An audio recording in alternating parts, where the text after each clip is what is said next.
காவிரி கஷ்டப்படுறத பார்த்து வருத்தப்பட்ட நீ நம்ம காவிரி கற்பமா இருக்கதான் விஜய் கிட்ட சொல்லலாம்னு நினைக்கிறாங்க. உடனே விஜய்க்கு கால் பண்றாங்க. விஜய் போன் பார்த்துட்டு இவன் இதுக்கு நமக்கு கால் பண்றான் அப்படின்னு பாக்குறாங்க. சரி அட்டன் பண்ணி கேட்போம் அப்படின்னு சொல்லிட்டு போன் அட்டன் பண்றாங்க. உடனே நிவின் உங்ககிட்ட ஒரு முக்கியமான விஷயம் பேசணும், உங்களை மீட் பண்ணலாமா அப்படிங்கிறாங்க. இப்போதைக்கு நான் வெளியூர்ல இருக்கேன், என்ன மீட் பண்ண முடியாது, எதுவா இருந்தாலும் போன்ல சொல்லுங்க அப்படின்னு சொல்லிட்டு விஜய் சொல்றாங்க. அதாவது கற்பமா இருக்கிறாங்கல்ல அப்படின்னு சொல்றாங்க. அந்த விஷயம் தான் என்கிட்ட காவிரி சொல்லிட்டாலே எனக்கே தெரியுமே அப்படின்னு சொல்லிட்டு விஜய் சொல்றாங்க. அதாங்க கங்காக்கு கர்ப்பமா இருக்கிறதுனால வீட்டுல எல்லாரும் வந்து அவங்கள விழுந்து விழுந்து கவனிக்கிறாங்க. எல்லா வேலையும் வந்து காவேரியை பார்க்க வேண்டியதா இருக்கு. காவேரியை யாருமே கண்டுக்க மாட்டாங்கன்னு சொல்லிட்டு காவேரிக்கு சின்னதா மனசுக்குள்ள ஒரு வருத்தம் இருக்குது.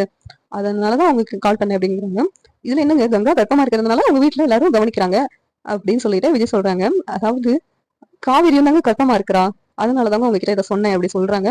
விஜய் உடனே ஷாக் ஆயிடுறாங்க. காவேரி கர்ப்பமா இருக்காளா, அது எப்படி உங்ககிட்ட சொன்னா அப்படின்னு சொல்லிட்டு விஜய் கேட்கறாங்க. நான் இறைச்சியா ஒரு நாள் காவேரி மீட் பண்ணும்போது அவன் மயக்கம் போட்டு விழுற மாதிரி போனா அப்பதான் என்னன்னு கேட்கும்போது கன்சீவா இருக்கிறதா சொன்னா. நான் விஜய் கிட்ட தான் முதல்ல சொல்லணும்னு நினைச்சேன். ஆனா இப்ப இந்த சுச்சுவேஷன்ல எப்படி சொல்றதுன்னு எனக்கு தெரியல அப்படின்னு சொல்லிட்டு காவேரி ஃபீல் பண்ணா அப்படின்னு சொல்லிட்டு நிவின் சொல்றாங்க. உடனே விஜய் காவேரி இவ்வளவு சந்தோஷமான விஷயத்த என்கிட்ட சொல்லாம மறைச்சிட்டா அப்படின்னு சொல்லிட்டு ரொம்ப கோவப்படுறாங்க. கோவப்பட்டு காவேரிக்கு கால் பண்றாங்க. காவேரி நீ ஏதோ என்கிட்ட முக்கியமான விஷயம் பேசணும்னு சொன்னேன்ல, அதை ஏன் காவேரி என்கிட்ட இருந்து மறைச்ச அப்படின்னு சொல்லி கேக்குறாங்க. அதான் நான் சொன்னேன்ல வெண்ணிலாவா இந்த வீட்டை விட்டு அனுப்பி விட்டா நான் உங்ககிட்ட சொல்றேன்னு சொல்லியிருந்தேன்ல அப்படின்னு சொல்லி சொல்றாங்க. அந்த விஷயம் எனக்கு தெரிஞ்சிச்சு அப்படிங்கிறாங்க. உங்களுக்கு தெரியுமா? ம், நீ நான் அப்பாவாக போறேன் அந்த விஷயத்த என்கிட்ட மறைச்சிட்டல, யாரோ ஒருத்தவங்க என்கிட்ட சொல்ல வேண்டியது இருக்கு, ஆனா நீ என்கிட்ட சொல்லல அப்படின்னு சொல்லிட்டு விஜய் ரொம்ப காவேரியை கோவப்பட்டு பேசுறாங்க. இந்த சீரியல் எப்படி நல்லா இருக்கும் நீங்க நினைக்கிறீங்கன்னு கமெண்ட் பண்ணுங்க. லைக் பண்ணி ஷேர் பண்ணுங்க, சப்ஸ்கிரைப் பண்ணுங்க. தேங்க்யூ.